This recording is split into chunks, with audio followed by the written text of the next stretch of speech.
வணக்கம் and welcome to delight cinemas. இன்னைக்கான இந்த அப்டேட்ஸ் வீடியோவில் ஃபஸ்ட்டு நம்ம பார்க்க போகிற அப்டேட் எந்த படத்தை பற்றி அப்படின்னு பார்த்தீங்கன்னா, விஜய் சேதுபதியோடைய அடுத்த ரிலீஸ் வந்து தயாராகிடுச்சு. ஸோ அவருடைய 51வது படமான ஏஸ் படத்தோடைய ரிலீஸ் டேட்டை இன்னைக்கு மூவி டீம் கன்ஃபார்ம் பண்ணியிருக்காங்க. ஸோ மே 23 ஏஸ் படம் தேட்டர்ஸில் ரிலீஸ் ஆக போகுது.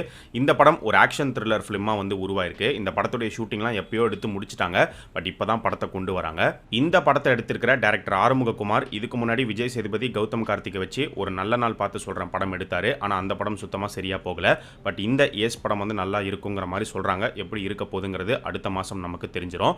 அண்ட் விஜய் சேதுபதி அடுத்து நடிக்க போகிற ஒரு புது படம் என்ன அப்படின்னு பார்த்தீங்கன்னா, டேரக்டர் துரை செந்தில்குமார் அவருடைய இயக்கத்தில் விஜய் சேதுபதி சசிகுமார் இவங்க ரெண்டு பேரும் சேர்ந்து ஒரு படம் பண்ண போகிறாங்க. Dual hero subject. இப்போ துரை செந்தில்குமார் வந்து நம்ம லெஜண்ட் அண்ணாச்சி வச்சு படம் எடுத்துட்டு இருக்காரு. ஸோ அந்த படத்தோடைய ஷூட்டிங் முடிஞ்சதுக்கப்புறமா இந்த ப்ராஜெக்டை வந்து ஸ்டார்ட் பண்ண போகிறாங்க. நேத்தி பார்த்தீங்கன்னா ரெட்ரோ படத்தோடைய ஆடியோ அண்ட் ட்ரெய்லர் லான்ச் நடந்து முடிஞ்சிருச்சு. So Retro trailer breakdown video நேற்று நைட்டே நம்ம சேனலில் போட்டாச்சு. இன்னும் அந்த வீடியோ பார்க்காதவங்க அந்த வீடியோக்கான லிங்க் இந்த வீடியோடைய டிஸ்கிரிப்ஷன் அண்ட் கமெண்ட் செக்ஷனில் கொடுத்துருக்கேன், போய் செக் பண்ணி பாருங்க. ஸோ ரெட்ரோ ட்ரெய்லருக்கான ரெஸ்பான்ஸ் எப்படி வந்துட்டு இருக்கு அப்படின்னு பார்க்கும்போது ரெண்டு விதமாக வருது. ஒரு பக்கம் வந்து ட்ரெய்லர் கட் வந்து சூப்பராக இருக்குது, செம்மையாக இருக்குது அப்படிங்கிற மாதிரி சொல்லிட்டு இருக்காங்க. இன்னொரு பக்கம் பார்த்தீங்கன்னா ட்ரெய்லர் கட் வந்து ஓகே நல்லா இருக்குது, ஆனால் இன்னுமே வந்து மாஸாக பண்ணியிருக்கலாம் அப்படிங்கிற மாதிரியும் நிறைய பேர் வந்து ஃபீல் பண்ணுறாங்க. ஆக்சுவலாக இப்போ இந்த ரெட்ரோ படத்துக்கு எந்த அளவுக்கு எக்ஸ்பெக்டேஷன்ஸ் ஹைப் இருக்குது அப்படின்னு பார்க்கும்போது மிகப்பெரிய ஹைப்பெல்லாம் இல்லை, ரொம்பவே நார்மலாக தான் இருக்குது. பட் இதுக்கு முன்னாடி கங்குவா படத்துக்கு பயங்கரமான ஒரு ஹைப் இருந்தது. அதுக்கு காரணம் மூவி டீம் தான் பயங்கரமாக பில்டப் கொடுத்து வச்சிருந்தாங்க. ஆனால் கங்குவா படத்தோடைய ரிசல்ட் வந்து இப்போ இந்த ரெட்ரோ படத்துக்கான அந்த ஹைப் எக்ஸ்பெக்டேஷன்ஸை வந்து கம்மி பண்ணியிருக்கு, பாதிச்சிருக்கு அப்படின்னு நினைக்கிறேன்.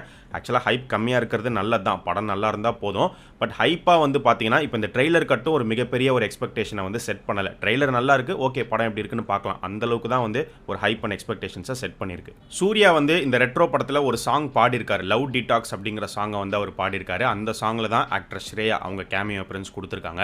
ஸோ அந்த சாங் நீங்கள் கேட்டுட்டீங்களா? மொத்தமாக எல்லா சாங்ஸுமே கேட்டுட்டீங்களா? எப்படி இருந்துச்சுங்கிறத கமெண்ட் செக்ஷனில் சொல்லுங்கள். நேத்தி ரெட்ரோ ஆடியோ லான்ச் மட்டும் நடக்கல, இன்னொரு பக்கம் பார்த்தீங்கன்னா தக் லைஃப் ப்ரொமோஷன்ஸும் ஸ்டார்ட் பண்ணிட்டாங்க. படத்தோடைய ஃபர்ஸ்ட் சிங்கிளான ஜிங்கிச்சா சாங் வந்து அஃபிஷியலாக ரிலீஸ் பண்ணியிருந்தாங்க. ஸோ அந்த ஒரு சாங்க்கு நல்ல ஒரு பாசிட்டிவ் ரெஸ்பான்ஸ் கிடச்சிருக்கு. சாங் வந்து நல்லா இருக்குது, ஒரு நல்ல மேரேஜ் ஃபங்க்ஷன் சாங்காக அமைஞ்சிருக்கு.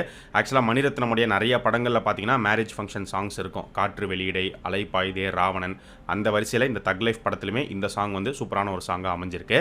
இந்த சாங் விஷுவலாக பார்க்கும்போது சர்ப்ரைஸாக இருந்த விஷயம் என்ன அப்படின்னு பார்த்தீங்கன்னா, ஆக்டர் சானியா மல்ஹோட்ரா அவங்க இந்த படத்தில் நடிச்சிருக்காங்க அப்படிங்கிறதே இந்த பாட்டு பார்க்கும்போது தான் தெரிஞ்சுது. ஸோ இந்த பாட்டில் அவங்களுடைய டான்ஸ் எல்லாமே வந்து செமையாக இருந்துச்சு. என்ன மாதிரியான ஒரு கேரக்டர் ப்ளே பண்ணியிருக்காங்க அப்படிங்கிறது தெரியல. ஃபுல் ஃப்ளெஜ்டு கேரக்டராக வராங்களா இல்லை ஒரு சின்ன கேரக்டர் தானா அப்படிங்கிறது வெயிட் பண்ணி தான் பார்க்கணும். இந்த பாட்டில் சானியா எஸ்டிஆர் கூட சேர்ந்து டான்ஸ் பண்ணுற போர்ஷன் இருக்குது. அப்போ படத்தில் எஸ்டிஆருக்கு ஜோடியாக இவங்க தான் வராங்களா? ஏன்னா இதுக்கு முன்னாடி பார்த்தீங்கன்னா த்ரிஷா தான் இந்த படத்தில் எஸ்டிஆருக்கு ஜோடியாக நடிச்சிருக்காங்கிற மாதிரி நியூஸ் வந்தது. ஆனால் இந்த பாட்டை பார்க்கும்போது த்ரிஷா வந்து ஒரு ஓரமாக நின்றுட்டு இருக்காங்க, என்ன கதை அப்படிங்கிறது தெரியல. அண்ட் இந்த பாட்டோட எண்டில் பார்த்தீங்கன்னா நம்ம கமல்ஹாசன் அவருமே வந்து பயங்கரமாக டான்ஸ் பண்ணுறாரு. ஆக்சுவலாக ஃபஸ்ட்டு இந்த பாட்டில் கமல்ஹாசன் டான்ஸ் பண்ணுற மாதிரி இல்லை, ஆனால் மணிரத்னம் தான் கமல்ஹாசனை ஃபோர்ஸ் பண்ணி நீங்கள் ஆடி ஆகணும்னு சொல்லி ஆட வச்சிருக்காரு. அண்ட் இந்த தக் லைஃப் படத்தை பொறுத்த வரைக்கும் கமல்ஹாசன் வந்து பார்த்தீங்கன்னா சூப்பர் கான்ஃபிடென்ட்டாக இருக்கார். கண்டிப்பாக இந்த படம் நல்லா ஓடும், எல்லாருக்கும் பிடிக்கும் அப்படிங்கிற மாதிரி செம்ம கான்ஃபிடென்ட்டான ஒரு ஸ்பீச் வந்து ப்ரெஸ் மீட்டில் கொடுத்துருந்தாரு. இந்த ஜிங்குச்சா சாங்கை பொறுத்த வரைக்கும் கேட்கறதுக்கு நல்லா இருக்குது அப்படிங்கிறத தாண்டி விஷுவலாக பார்க்கும்போது நிறைய பேர் ஃபீல் பண்ண ஒரு விஷயம் என்ன அப்படின்னு பார்த்தீங்கன்னா, இது வந்து ஒரு தமிழ் படம் பார்க்குற மாதிரியே இல்லை, ஒரு ஹிந்தி படம் பார்க்குற ஃபீல் தான் கொடுக்குது அப்படிங்கிற மாதிரி நிறைய பேர் வந்து சொல்லியிருக்காங்க. அப்படி தான் இருக்குது. அதுக்கான ரீசன் இந்த படத்தோடைய கதைக்களமே பார்த்தீங்கன்னா நார்த் இந்தியாவில் நடக்கிற மாதிரி தான் செட் பண்ணியிருக்காங்க. பாம்பே, டெல்லி இந்த மாதிரி ஏரியாஸில் தான் போய் ஷூட் பண்ணியிருக்காங்க. சென்னையிலுமே ஷூட்டிங் நடந்தது, ஆனால் ரொம்ப கம்மி தான். ஸோ எனக்கு தெரிஞ்சு படத்தோடைய கதைக்களம் மேக்ஸிமம் நார்த்தில் நடக்கிற மாதிரி இருக்கும். தமிழ்நாடு போர்ஷன்ஸும் வரலாம், ஆனால் ரொம்ப கம்மியாக தான் இருக்கும். லப்பர் பந்து ஹீரோயின் சஞ்சனா அவங்க இந்த படத்தில் கமல்ஹாசனுடைய பொண்ணாக நடிச்சிருக்காங்க. இந்த சாங்கில் அவங்களுக்கு கல்யாணம் நடக்கிற மாதிரி தான் வந்து காட்டப்படுது. இந்த படத்தில் அவங்க நடிக்க மட்டும் செய்யலை, படத்தில் ஏடியாவும் ஒர்க் பண்ணியிருக்காங்க. ஜோஜோ ஜார்ஜ் இந்த தக் லைஃப் ப்ரெஸ் மீட்டில் சூப்பரான ஒரு இன்ஃபர்மேஷன் சொல்லியிருந்தாரு. கமல்ஹாசனுடைய ஐபேடில் 400 ஸ்கிரிப்ட் அவர் வச்சிருக்காரு அப்படின்னு. அதை கேட்கும் போதே பயங்கரமாக இருந்தது. 400 ஸ்கிரிப்டா அப்படின்னு. அந்த 400 ஸ்கிரிப்டில் அட்லீஸ்ட் ஒரு 5-10 படம் ஆச்சுன்னா கூட வேற லெவலில் இருக்கும். ஆனால் ஃபேன்ஸ் பார்த்தீங்கன்னா அந்த 400 ஸ்கிரிப்டெல்லாம் விடுங்க, மருதநாயகத்தை ரீஸ்டார்ட் பண்ணுங்க, எடுத்து ரிலீஸ் பண்ணுங்க அப்படின்னு சொல்லிட்டு இருக்காங்க. ஸோ நீங்கள் என்ன நினைக்கிறீங்க அப்படிங்கிறத கமெண்ட் செக்ஷனில் சொல்லுங்கள். டேரக்டர் சுந்தர் சியோடைய கேங்கர்ஸ் இப்போ அடுத்த வாரம் தேட்டர்ஸில் ரிலீஸ் ஆக போகுது. அண்ட் அவருடைய ட்ரீம் ப்ராஜெக்டான சங்கமித்ரா படத்தை பற்றி இப்போ ரீசெண்ட் இன்டர்வியூவில் என்ன சொல்லியிருக்காரு அப்படின்னு பார்த்தீங்கன்னா, அடுத்த வருஷம் சங்கமித்ராவை ஸ்டார்ட் பண்ணுற மாதிரி பிளான் பண்ணிட்டு பண்ணிட்டு இருக்கோம்னு சொல்லியிருக்காரு. அண்ட் சங்கமித்ரா ஆரம்பிச்சிட்டா ஒரு 2 to 3 இயர்ஸ்க்கு அந்த ப்ராஜெக்ட் வந்து மூவ் ஆகும். நடுவில் வேறு எந்த படமும் பண்ண முடியாது. ஃபுல்லாக அது மட்டும் தான் ஃபோக்கஸ் பண்ணுற மாதிரி இருக்கும். ஸோ அதுக்கு முன்னாடி எனக்கு இருக்கக்கூடிய கமிட்மெண்ட்ஸ் எல்லாத்தையும் முடிச்சுட்டு அந்த படத்தை ஸ்டார்ட் பண்ண போகிறேங்கிற மாதிரி சொல்லியிருக்காரு.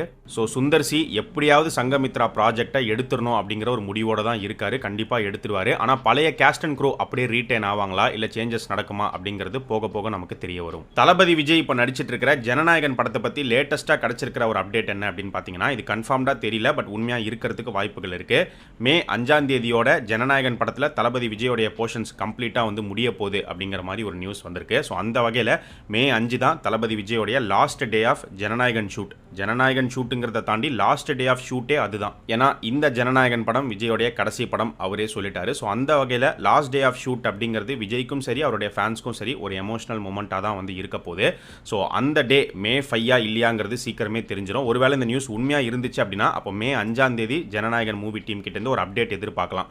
விஜய் வந்து மூவி டீம் கூட ஒரு ஃபோட்டோ எடுத்து ரிலீஸ் பண்ணுற மாதிரி இருக்கலாம், கேக் கட் பண்ணுற மாதிரி இருக்கலாம். ஸோ கண்டிப்பாக ஏதாச்சும் ஒரு சின்ன அப்டேட் ஸ்டில்ஸ் வந்து ரிலீஸ் பண்ணுவாங்க. இப்போ இந்த டைமில் பார்த்தீங்கன்னா விஜயோடைய சச்சின் படம் தேட்டர்ஸில் ரீரிலீஸ் பண்ணியிருக்காங்க. ஸோ ஃபேன்ஸ் எல்லாருமே தேட்டருக்கு போய் சச்சின் படத்தை பார்த்து பயங்கரமாக வைப் பண்ணி என்ஜாய் பண்ணிட்டு இருக்காங்க.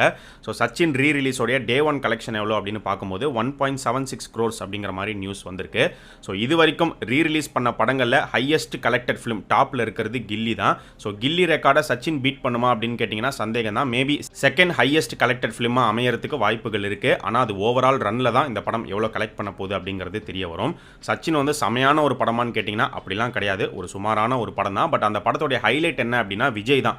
அவருடைய கேரக்டர், அவருடைய மேனரிசம், அவருடைய காமெடி அதெல்லாமே வந்து நல்லா ஒர்க் அவுட் ஆயிருக்கும். அண்ட் வைகை புயல் வடிவேல் அவருடைய காமெடி சீன்ஸ்லாம் செமையாக ஒர்க் அவுட் ஆயிருக்கும். இவங்களுடைய காம்பினேஷனே வந்து சூப்பராக இருக்கும். அண்ட் இது இல்லாமல் சாங்ஸ் எல்லாமே வந்து சூப்பர் டூப்பர் ஹிட் ஆச்சு. இது எல்லாமே இந்த படத்துக்கான பாசிட்டிவ். நெகட்டிவ் என்ன அப்படின்னு பார்த்தீங்கன்னா கதை தான். கதை மட்டும் ஏதாவது கொஞ்சம் ஃபோக்கஸ் பண்ணி இன்ட்ரெஸ்டிங்காக ஏதாவது ஒன்று பண்ணியிருந்தாங்கன்னா உண்மையிலே சச்சின் வந்து சூப்பரான ஒரு படமாக அமைஞ்சிருக்கும். ஸோ நீங்கள் இந்த சச்சின் ரீரிலீஸை தேட்டரில் போய் பார்த்துட்டீங்களா இல்லை பார்க்க போறீங்களா? இதை பற்றி உங்களுடைய கருத்தை கமெண்ட் செக்ஷனில் சொல்லுங்கள். டைரக்டர் நெல்சன் எடுத்துக்கிட்டிங்கன்னா இப்போ சூப்பர் ஸ்டார் ரஜினிகாந்தை வச்சு ஜெயிலர் 2 படம் எடுத்துட்டு இருக்காரு. ஷூட்டிங் நல்லாவே போயிட்டு இருக்கு. அடுத்த வருஷம் படம் தேட்டர்ஸ்க்கு வரும். இந்த ஜெயிலர் 2 படத்தை முடிச்சுட்டு அடுத்து நெல்சன் யார் கூட ஒர்க் பண்ண போறாரு அப்படின்னு பார்க்கும்போது ஜூனியர் என்டிஆர் கூட தான் ஒர்க் பண்றாரு. கன்ஃபார்ம் ஆயிடுச்சு. சித்தாரா என்டர்டைன்மெண்ட்ஸ் தான் இந்த ப்ராஜெக்டை தயாரிக்க போறாங்க. ஸோ ஜூனியர் என்டிஆரை வச்சு நெல்சன் எடுக்கிற ப்ராஜெக்ட்டும் பார்த்தீங்கன்னா நெல்சனுடைய ஸ்டைலில் தான் உருவாக போகுது. டார்க் காமெடி வித் ஆக்ஷன் ஃபிலிமாக தான் வந்து இருக்க போகுது. பட் இந்த ப்ராஜெக்ட்ல நெல்சனை தாண்டி இன்னொரு தெலுங்கு டேரக்டரும் ஒர்க் பண்ண போறாருங்கிற மாதிரி ஒரு நியூஸ் வந்திருக்கு. அதாவது இந்த படத்தோடைய ஸ்டோரி ரைட்டிங் ப்ராசஸ்ல நெல்சன் கூட சேர்ந்து இன்னொரு டேரக்டரும் வந்து ஒர்க் பண்றாரு. அதுக்கான காரணம் தெலுங்கு கனெக்டிவிட்டி, நேட்டிவிட்டி இந்த கதைக்கு இந்த படத்துக்குள்ள வரணும் அப்படிங்கிறதுக்காக அவர் ஒர்க் பண்றாருன்னு சொல்லப்படுது. ஆனால் யார் அந்த டேரக்டருங்கிறது இன்னும் தெரியல. அது போக போக பொறுமையாக தான் தெரிய வரும் அப்படின்னு நினைக்கிறேன். ஸோ இது எல்லாமே தான் இன்னைக்கான அப்டேட்ஸ். இதே மாதிரி நிறைய இன்ட்ரெஸ்டிங்கான அப்டேட்ஸை அடுத்த அப்டேட் வீடியோவில் நம்ம பார்க்கலாம். நம்ம சேனலுக்கு நீங்கள் புதுசாக இருந்தீங்கன்னா சேனலை சப்ஸ்கிரைப் பண்ணி சப்போர்ட் பண்ணுங்கள். அண்ட் நம்ம டிலைட் சினிமாஸ் சேனலோடைய சோஷியல் மீடியா பேஜஸ்க்கான லிங்க் வந்து பார்த்தீங்கன்னா டிஸ்கிரிப்ஷனில் கீழே கொடுத்துருக்கோம். இன்னும் ஃபாலோ பண்ணாதவங்க மிஸ் பண்ணாமல் போய் ஃபாலோ பண்ணுங்கள்.